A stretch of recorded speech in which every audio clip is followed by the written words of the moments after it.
임플란트를 하는 시기가 언제냐고 했을 때는 성장이 완료된 후에 하는 것이 대원칙입니다.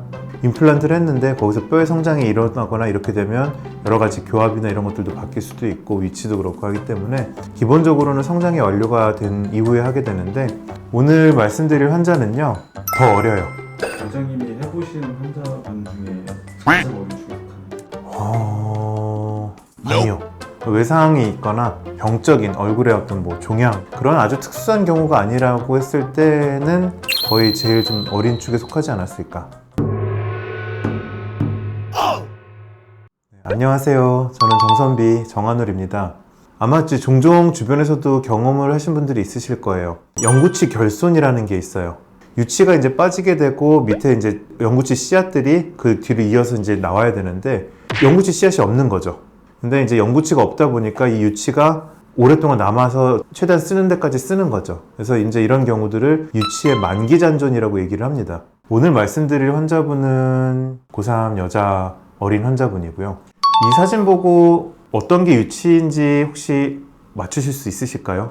이 환자분은 보시면 뭔가 작은 이가 좀 여러 개 보이는 것 같아요. 정답부터 말씀드리면은 유치는 요거 왼쪽은 여기 보시는 이 작은 게 유치입니다. 또 좀 작은 치아가 보일 거예요. 우리가 측절치라고 불리우는 두 번째 치아가 있는데 보시면 형태가 뭔가 조금 달라요. 좀 더 작고 진단명으로 페그 레터럴리스라고 얘기를 하는데, 사실은 더 그 이면으로 들여다보면은 여기저기 조금 더 진단될 것들이 있어요. 대표적으로 우리가 교합이라는 거를 얘기를 할 때 윗니가 전체적으로 아랫니보다 바깥쪽에 위치를 해서 윗니가 아랫니를 약간 가볍게 덮는 형태로 되어 있습니다. 이분 같은 경우 보시면은 요 옆에 있는 이들이 아랫니보다 좀 뒤에 있는 걸 보실 수가 있고요. 아마 예민하게 보시면 이것도 보시는 분들이 있는데 앞니 두 사이에 약간의 공간이 있습니다. 그래서 여기 검은 게 보이죠. 아무래도 고3 여자 환자분이다 보니까 뭐 다른 것도 다른 거지만 앞니 사이가 벌어진 거, 이제 이게 사실은 좀 고쳐졌으면 하는 게 어떻게 보면 더 컸던 환자분이셨고요. 수능을 마치고 나서 이제 치료가 들어갈 수도 있는데 현재 여기 이제 염증도 있고 이제 피도 나고 이제 이런 상황이어서 1년 동안 이것 때문에 오히려 더 신경 쓰여서 학업에 또 지장을 줄 수가 있겠다라는 이제 판단하에 이제 오시게 된 거죠.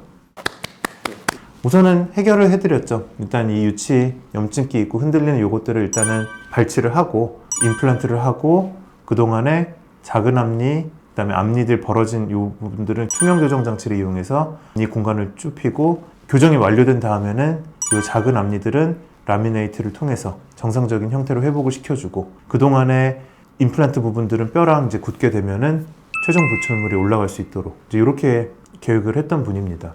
그래서 보시면 왼쪽에 유치가 있었던 부분 발치하고 임플란트가 지금 들어가 있고요. 오른쪽은 요 3개 있었던 유치가 발치가 되고 임플란트가 들어가 있는 상황입니다. 그래서 이제 점점 교정을 통해서 아까 보였던 앞니 사이의 공간들도 많이 줄어들었고 점점 작은 앞니들이 앞으로 나오는 걸 보실 수가 있습니다.